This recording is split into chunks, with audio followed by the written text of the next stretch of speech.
Jak to się stało, że studio, które dało nam takie klasyki jak Twierdza Krzyżowiec, dziś jest jedynie studiem kopiuj wklej i jedyne co potrafi dobrze zrobić, to wydać po raz kolejny tę samą grę, ale w wyższej cenie. Todd Howard z Bethesdy na pewno byłby dumny. W tym filmie przedstawię Ci moje zdanie na temat syfu, którym niestety jest dzisiaj Twierdza. A także spróbuję wskazać, co moim zdaniem poszło nie tak w poprzednich odsłonach oraz czy jest w ogóle dla tej serii jakiś ratunek. Ja jestem Przemo z kanału, no nie? I zapraszam.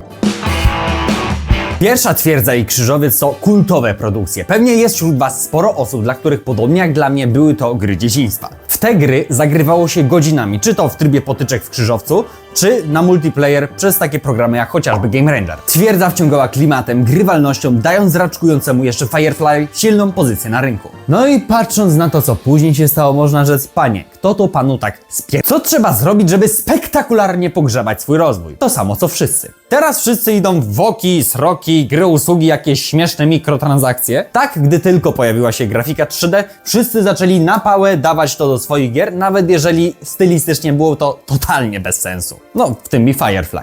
Jednym z takich kwiatków była Twierdza 2, która moim zdaniem straciła klimat poprzedniczek. I chociaż doceniam, że Firefly próbowało zrobić tutaj jakąś większą fabułę, tak uważam, że wiele mechanik było tam przekombinowane. Później dostaliśmy Twierdzę Legendy, które na papierze miały dosyć ciekawy pomysł, ale wykonanie pozostawia wiele do życzenia. Później dostaliśmy potworka takiego jak Twierdza 3. Gdzieś po drodze Firefly wypuszcza remaster 1 i Krzyżowca z dopiskiem HD. Była to w tamtych latach częsta praktyka z odświeżaniem rozdzielczości gry i potencjalne sprzedanie jej po raz kolejny w cyfrowej dystrybucji na Steamie lub innej platformie. No, w sumie to jakoś nic się nie zmieniło.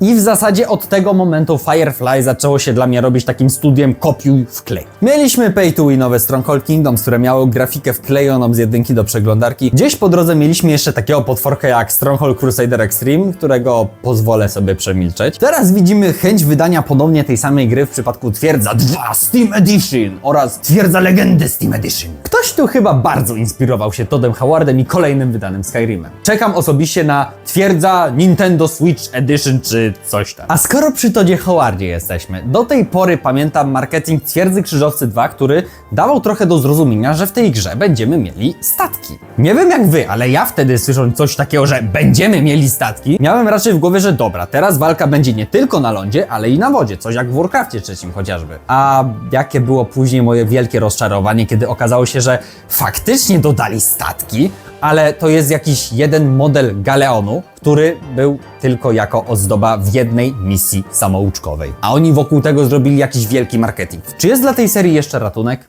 To zależy. Niedawno mieliśmy premierę Stronghold Definitive Edition i z jednej strony mogę pochwalić Firefly za całkiem ładne animacje cutscenek, ale z drugiej to po prostu sprzedanie po raz kolejny Twierdzy HD. Mamy jednak dwie nowe kampanie, więc to może być jakiś argument za ewentualnym zakupem tej gry oraz jeżeli chce się zrezygnować z Game Rangera na rzecz bardziej stabilnego połączenia na Steamie. I teraz jeśli chodzi o dalszy rozwój tej serii, to rozważam dwa scenariusze. Pierwszy to Firefly w końcu zobaczy, że gracze chcą właśnie takiej twierdzy, a nie jakiejś zabawy w 3D tylko dlatego, bo wszyscy to robią.